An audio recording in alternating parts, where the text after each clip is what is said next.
You're listening to Arival audio recorded live at Arival Bangkok 2019 and distributed here by Tourpreneur. This session features Arival CEO Douglas Quimby discussing AirAsia's move into tours, activities, and attractions with AirAsia COO Aaron Sarma. What you got there? I've got a little hat for you because, you know, we're AirAsia, so we can't not have the hat somewhere. So this is for you. Well, thank you. You know, it's really not appropriate for me, to wear this on stage, right? Because I have to be a neutral, independent. That's true, yeah. However, I'm willing to do a deal with you. Sure. So always good for deals. We've got this. Let's see. So if you're willing to put this on stage. On stage. I will wear the AirAsia cap. Okay. Who wants to, I don't know if that's a good idea. Who wants to see Aaron change his shirt on stage? Yeah. I'll hold on to that, and you can hold on to the hat over there. All right, fair enough. Cheers. Fair enough. Okay. They don't want to see me change on stage, man. You've got to keep things lively and new. Yeah. We always got to do something new here at Arival. Okay, so I want to get a sense of the history first. So I actually heard about you before AirAsia was ever involved, and it was a little company called Touristly. Yeah. And this was, 5 or 6 years ago? It's about 4 years ago. 4 years ago. Okay, so you had this idea that you were going to help travelers create itineraries in destination. Didn't quite work out the way you planned. Well, the story didn't happen the way we envisioned it when we started. But when we started, we thought of, because I come from the daily deals business, so like an e-commerce kind of play, and we actually thought of what if we could build kind of like a Groupon for travel, right? And focusing on the best part of travel, which is ongoing activities. And we thought, why don't we take a spin on it? Because we had heard about Vieta, and we were really inspired by their story. But we thought, let's try to do something different and have the idea of building a trip planner that you could book. So you could become your own travel agency, as it were. And so we launched the first version of that. Traction was pretty good. We were quite happy with the performance. But what happened was within a year of launching, we already were talking to AirAsia about this ability to acquire the company. So we never really got to fully flesh out the roadmap as we wanted it, yeah. So, as we've already talked about, there are tons and tons of startups, right, in this space. So obviously you guys are based in KL, that's where AirAsia is, but why were they interested in you guys in particular? What did you bring to the table? So when we met them, I actually met Tony within 3 months of us launching.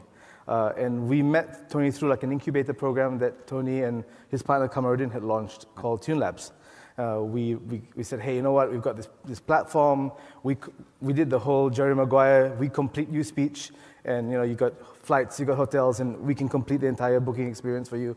And they got interested, and we did a pitch in front of Tony. And what we had at the time was 3,000 activities on the platform. I think we covered 25 destinations, and we were quite small at the time.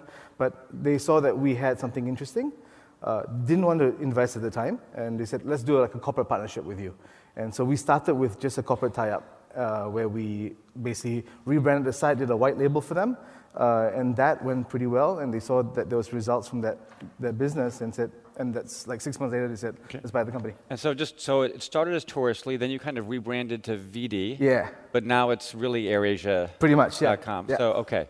So VD and Touristly are... Yeah, I mean, the story is, as a group, we've always had different brands. So we've had Tune Talk, Tune Hotels, we've had Rocky, AirAsia Go, and these various supplementary brands. And the idea was we could monetize in the database and grow a brand. But we realized that, what's really valuable to customers is the experience.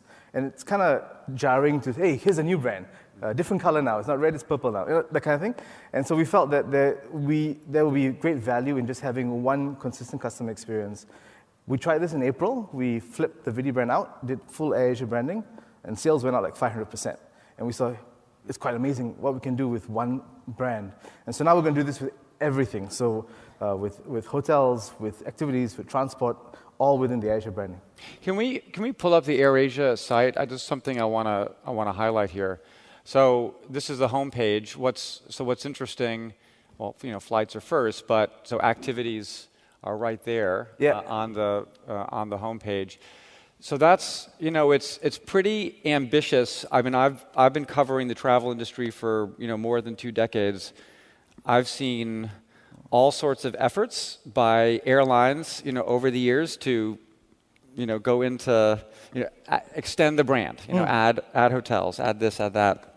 I believe AirAsia has been doing this as well, over several years, and not all of those initiatives have worked out, perhaps as the company had hoped. What's different now, and why this big push into activities? So I think I guess specific to AirAsia.com first as a business, the difference is in the past we viewed the website as a point of sale for the airline, and then we'll monetize the point of sale based on other stuff we have. The difference between that and what we're doing now is AirAsia.com is now going to be its independent, like a separate entity. It's going to be a .com play, as it were. Looking at ourselves very much as an OTA business, as a lifestyle business, pushing other forms of content, and we happen to sell the flights from the airline. Look, how are you guys going to compete with the likes of Klook with 500 million in the bank? How are you going to compete with Booking Holdings, which by market capitalization it is the largest travel company in the world? I mean, and Expedia is not exactly a tier 2 player. And TripAdvisor as well. Like, how are you going to? What's the secret sauce that is going to make you a player in this space? I think we've got a couple of things going for us, which are quite positive. So, firstly, we really see the value in the database we have. This year we'll fly 100 million people, and we've flown more than 500 million people so far. We'll hit 1 billion very, very soon. So that's a huge number of users that we get. And every year. They have a lot of users too. Sure. So we don't have to spend an additional dollar for every user we acquire. So that, I think, is a huge point. The other thing is that we own the customer booking path, so we have a lot of data to kind of understand what customers are doing through that path. And I think that gives us a bit of information. It's 6 petabytes of data every month that we collect. So I would imagine, kind of looking at that homepage, I'm going to guess that most people aren't, Googling AirAsia.com to book, a food tour, right? Yeah. So I'd imagine it's more of, okay, I'm going to, KL, or I'm going to Bangkok, and then if you know something about me, then maybe you're going to, like in an email, you're going to push, or how does it work? We've actually done the email thing for a while now, and that's pretty successful. It's like one of the most successful touch points we have in the group. Eventually it'll be in the booking path, and with the data we have on the customer journey, we'll do more things in destination and things like that.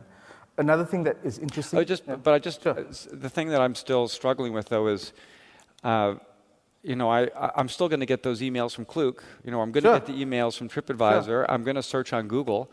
And so, again, how are you going to...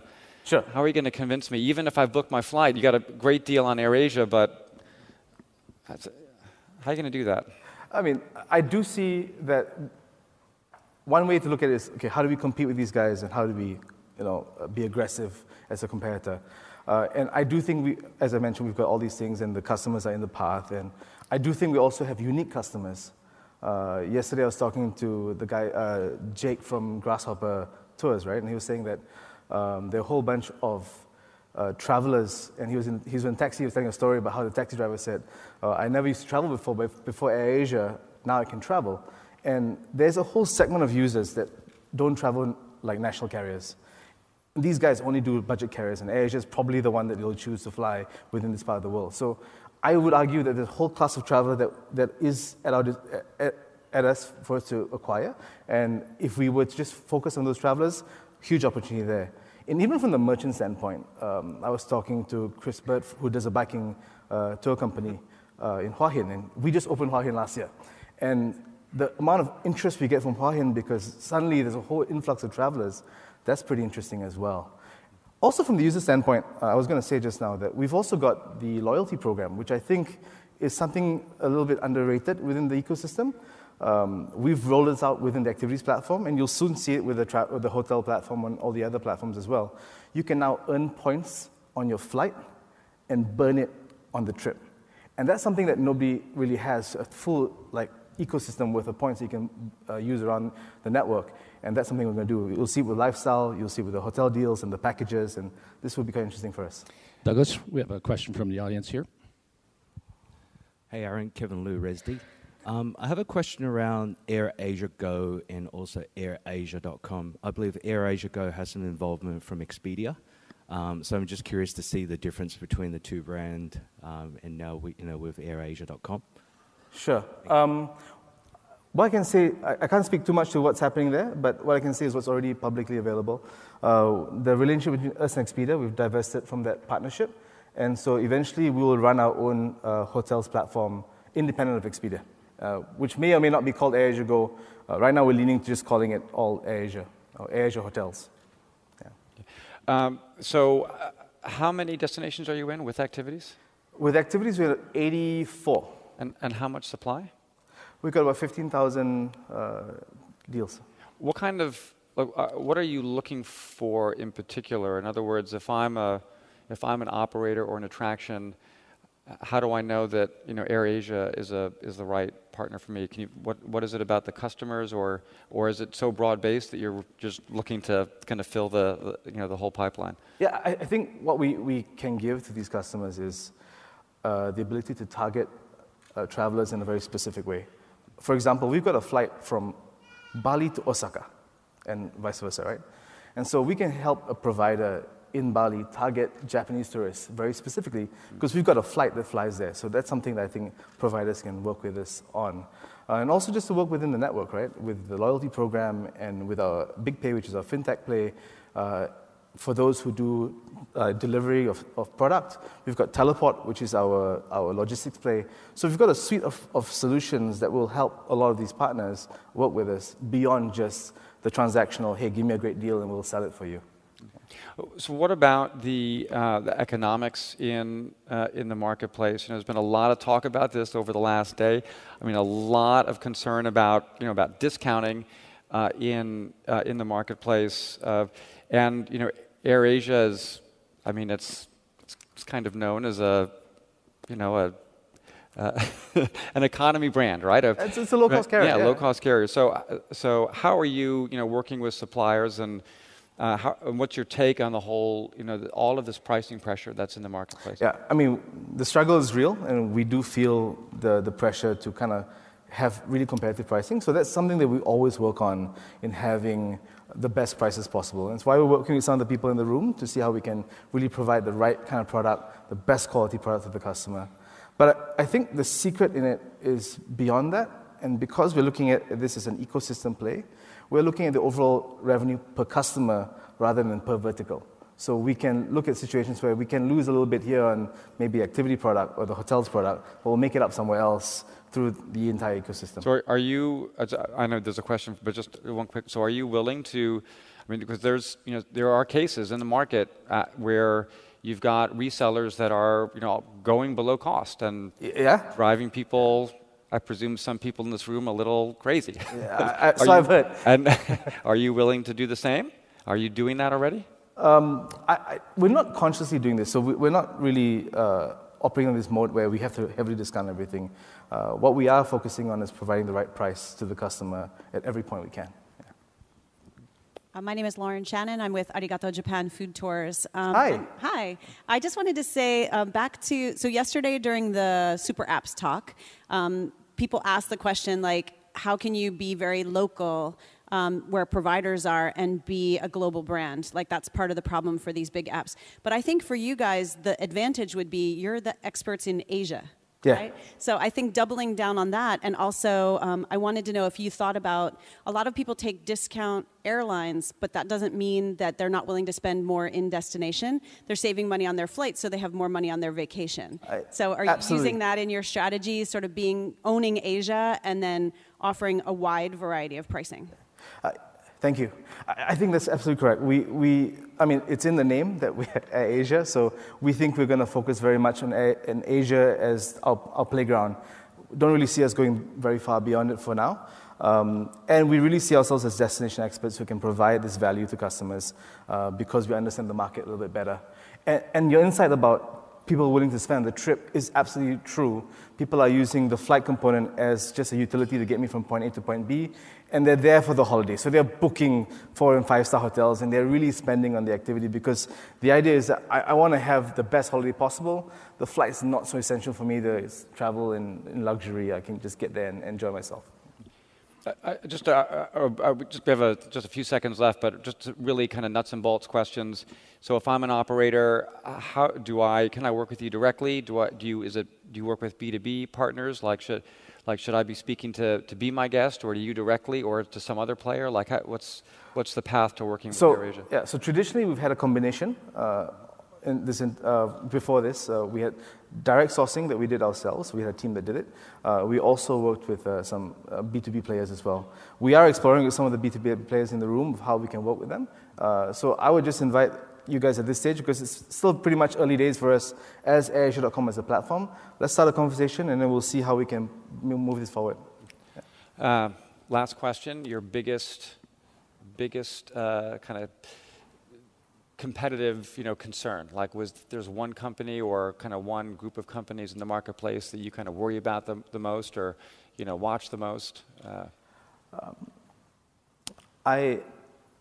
I think the biggest fear that we have is from somebody who's not there yet. I know somebody said this yesterday as well, but I think that's really true, because I think the ones that are already in the market, we kind of already know the space they're playing in. And in our case, we worry about the big alphabets deciding to come into the same space and thanks, and playing in the same space with us, yeah. Awesome. Ladies and gentlemen, Aaron Sarma, thank you. Thank you. We hope you enjoyed this session from Arival, the only event dedicated to creators and sellers of tours, activities, and attractions. Head to arivalevent.com to register for upcoming conferences around the globe. And for insights into the in-destination industry, head to arival.travel.